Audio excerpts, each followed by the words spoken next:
ઉત્તર ગુજરાત શારીરિક શિક્ષણ અધ્યાપક કલ્યાણ મંડળના પ્રમુખ તરીકે ડીસા કોલેજના પ્રોફેસર ડૉક્ટર આર.ડી. ચૌધરીની સર્વાનુમતે નિમણૂક કરવામાં આવી છે.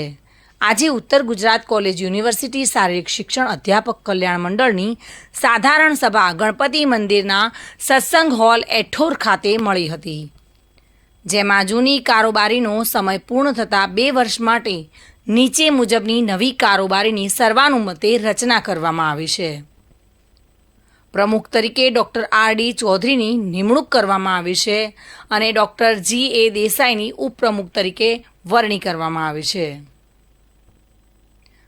ડૉક્ટર એમ.પી. પટેલ ઉપપ્રમુખ તરીકે જાહેર કરાયા છે, તો ડૉક્ટર અજીત ઠાકોર મંત્રી તરીકે જાહેર કરાયા છે. મનીષભાઈ ગામિત, પંકજભાઈ વસાવા, વિષ્ણુભાઈ ચૌધરી, દેવેશ પટેલ, પ્રકાશભાઈ પટેલ, બળવંતભાઈ ઝાલા, મોતીભાઈ દેસાઈ તમામને સમાવેશ કરવામાં આવ્યો છે. અને અહીંયા ઉલ્લેખનીય છે કે doctor R D. Chaudhary special Olympic world summer game 2015માં ભારતીય વોલીબોલ રમતના હેડ કોચ તરીકે અમેરિકા પણ જઈ આવ્યા છે.